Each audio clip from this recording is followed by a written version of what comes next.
গল্পটা পুরো দেখো, হয়তো শেষটা আপনাকে আপনার বাবার কথা মনে করি। বাবার পুরনো জুতো। রিফাতের বাবা ছিলেন একজন সাধারণ রিকশা চালক।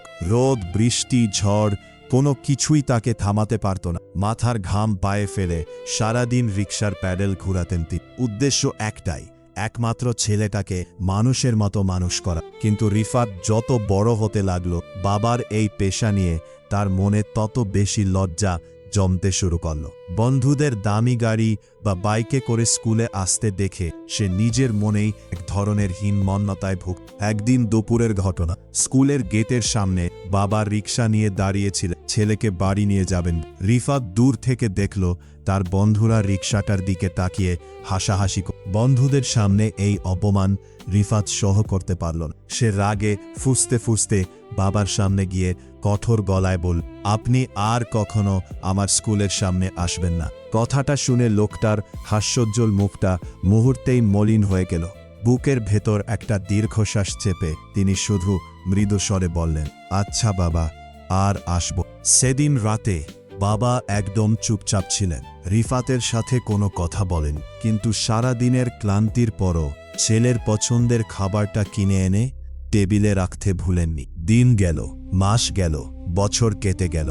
রিফাত পড়াশোনা শেষ করে শহরের একটা বড় কোম্পানিতে উচ্চ পদে চাকরি। এখন তার নিজের বড় ফ্ল্যাট আছে, দামি গাড়ি আছে, সব বই হলো। কিন্তু যা হলো তা হলো বাবাকে দেওয়ার মতো একটু সময়। বৃদ্ধ বাবা গ্রামে একা একা থেকে গেল। রিফাত নিজের বিলাসী জীবন আর কর্পোরেট ব্যস্ততায় বাবাকে যেন ভুলেই গেল।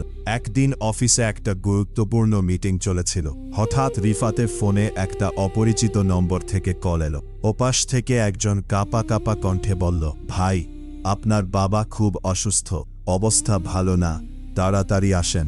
বুকের ভেতর কেমন যেন একটা মোচড় দিয়ে উঠল। সব কাজ ফেলে সে তখনই গাড়িতে উঠে রওনা হলো গ্রামের বাড়ির উদ্দিকে। কিন্তু আফসোস, পৌঁছানোর আগেই সব শেষ। রিফাত যখন বাড়ি পৌঁছাল, ততক্ষণে বাবা চিরদিনের জন্য চোখ বুঝেছেন। শূন্য ঘরের এক কোণে বসে রিফাত দুঃখ করে কাঁদছিল। অপরাধবোধ তাকে কুড়ে কুড়ে খাচ্ছিল। হঠাৎই ঘরের এক কোণে তার চোখ পড়ল বাবার সেই পুরনো জীর্ণ জুতো জোড়ার দিক। জুতোলো তালি দেওয়া, একদম ছিঁড়ে গেছে, অথচ ধুলোবালি পরিষ্কার করে খুব যত্ন করে একপাশে রাখা। কৌতূহলবশত জুতো জোড়া হাতে নিতেই তার ভেতর থেকে একটা ভাঁজ করা কাগজ কাঁপতে কাঁপতে রিফাত কাগজটা খুলে পড়তে লাগল।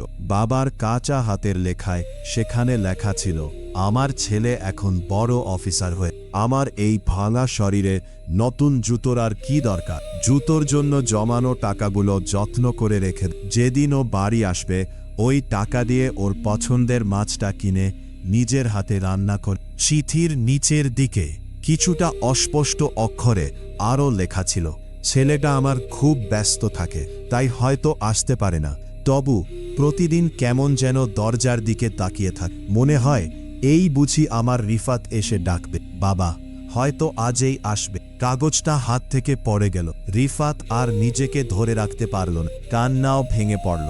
সে আজ বুঝতে পারল যে মানুষটা নিজের পুরো জীবনটা তার সুখের জন্য বিলিয়ে দিল, তার শেষ দিনগুলোতে একটু সময় দেওয়ার মতো ফুরসত রিফাতের হয়। সেদিন জীবনের প্রথমবারের মতো রিফাত বাবার সেই ছেঁড়া জুতো দুটো বুকে জড়িয়ে ধরে অঝরে কান্দল। কিন্তু আফসোস, সেই কান্নার শব্দ শোনার জন্য কিংবা তাকে ক্ষমা করার জন্য বাবা আর বেঁচে ছিলেন। গল্প থেকে শিক্ষা, মা বাবা সন্তানের কাছে কোনো দামি গাড়ি, বাড়ি বা টাকা পয়সা চান না, তারা শুধু চান একটুখানি ভালোবাসা আর সামান্য কিছুটা সময়। পৃথিবীর সব ব্যস্ততা একপাশে রেখে মাঝে মাঝে তাদের পাশে বসে শুধু এইটুকু জিজ্ঞেস করা উচিত, বাবা মা কেমন আছো।